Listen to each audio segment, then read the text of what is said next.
नमस्कार दोस्तों, स्वागत है आपके अपने चैनल डिफेंस नॉलेज में। दोस्तों, कभी समय था जब हमारा देश दुनिया में सबसे बड़ा हथियार इंपोर्टर देश था, यानी कि दोस्तों दूसरे देशों से सबसे ज्यादा हथियार खरीदने वाला देश था। लेकिन जब से देश में मोदी गवर्नमेंट आई है, उसके बाद से आत्मनिर्भर भारत को बहुत ही ज्यादा बल दिया गया है। स्वदेशी रूप से सभी प्रकार के हथियार भारत में ही बनाए जा रहे हैं।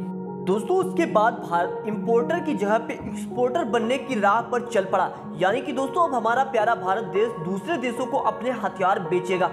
काफी दिनों से एक खबर निकल के आ रही थी कि मलेशिया की जो 16 फाइटर जेट की डील है वो भारत को मिलने वाली है। यानी कि दोस्तों मलेशिया जो अपनी एयरफोर्स में 16 फाइटर जेट शामिल करना चाहता है वो भारत के फाइटर जेट होंगे। और इसमें बताया यह भी जा रहा था कि भारत के साथ साथ और भी कई देश हैं जिनके फाइटर जेट भारत के तेजस फाइटर जेट के साथ लाइन में लगे हुए हैं। देखिए दोस्तों, यहाँ पे इस डील में दो ही अहम फाइटर जेट थे जो दावेदार थे। पहला भारत का तेजस और दूसरा कोरिया का FA-50। वैसे अगर दोस्तों देखा जाएगा तो कोरिया का FA-50 जो है वो भारत के आगे कहीं पे भी नहीं टिकता, यानी कि जो भारत का तेजस फाइटर जेट है वो FA-50 से काफ़ी ज़्यादा बेहतर है। अगर मैं आप लोगों को कुछ कंपेयर करा के बताऊं तो दोनों, पहली बात तो लाइट कम्बैट एयरक्राफ्ट है। तेजस को भारत ने बनाया, वहीं पर FA-50 को साउथ कोरिया ने और US ने मिलकर बनाया है। यानी कि दोस्तों साउथ कोरिया की एक कंपनी है और US की लॉकहीड मार्टिन। लॉकहीड मार्टिन का नाम आप बहुत ही अच्छी तरीके से जानते होंगे, जिसने अमेरिका के बेहतरीन से बेहतरीन फाइटर जेट बनाया। फाइटर जेट में लगे इंजन की ताकत की बात करें तो हमारे तेजस में जो इंजन लगा है वो 90 किलो न्यूटन के थ्रस्ट को उत्पन्न करता है। वहीं पे FA-15 में जो इंजन लगा है वो लगभग 89 किलो न्यूटन का थ्रस्ट उत्पन्न करता है। अब ऐसे में दोस्तों लॉकहीड मार्टिन के पास एक से बढ़ के एक इंजन टेक्नोलॉजी है, लेकिन यहाँ पे इस फाइटर जेट में जो इंजन लगाया गया है वो सिर्फ 89 किलो न्यूटन का ही थ्रस्ट उत्पन्न करता है। अगर दोनों फाइटर जेट की स्पीड की बात करें तो तेजस की स्पीड 1.6 मैक है, वहीं पे FA-50 की जो स्पीड है वो 1.5 मैक है।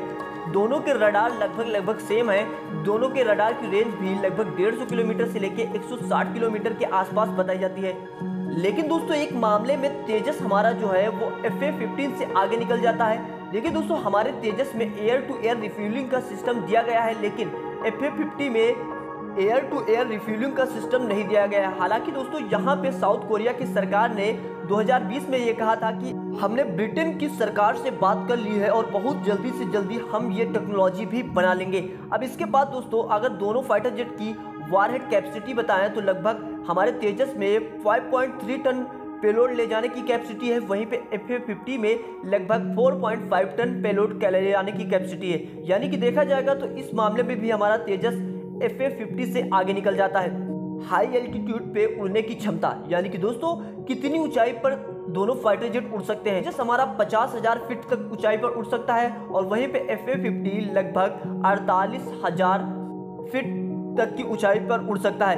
अब बात करते हैं कि यहाँ पे मलेशिया की सरकार इन दोनों फाइटर जेट में से कौन सा फाइटर जेट लेगी। तो दोस्तों यहाँ पे मलेशिया की मीडिया के द्वारा ये बताया जा रहा है कि मलेशिया ने साउथ कोरिया के FA-50 फाइटर जेट को सेलेक्ट कर लिया है।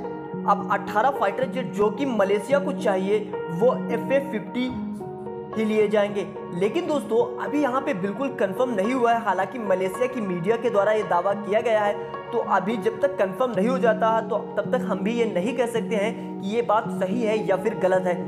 क्योंकि दोस्तों बीच में एक खबर निकल के आई थी कि मलेशिया के जो हाई कमांडर हैं जो कि ये डील देख रहे थे वो इस डील में कुछ पैसा खाना चाहते थे।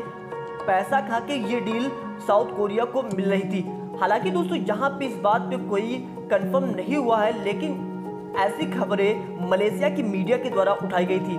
लेकिन आपका क्या मानना है दोस्तों, क्या मलेशिया हमारे तेजस फाइटर जेट को खरीदेगा या फिर नहीं। लेकिन इसके अलावा दोस्तों आप लोगों को और भी बता, मिस्र जैसे देश भी भारत के फाइटर जेट को लेके बहुत ही ज्यादा उत्सुक हैं। वैसे दोस्तों कमेंट्स बॉक्स में आप हमारे तेजस के बारे में और हमारे देश के साइंटिस्ट के बारे में एक लाइन जरूर लिखिएगा। बस चलते चलते आप लोगों से एक छोटी सी प्यारी सी रिक्वेस्ट है, अगर आप लोग हमारे चैनल पर पहली बार आए हो तो नीचे रेड कलर का सब्सक्राइब का बटन है, जाइए फटाफट चैनल को कर लीजिए सब्सक्राइब और बेल आइकन पे प्रेस कर लेना ताकि हमारी वीडियो आप तक सबसे पहले पहुंच सके।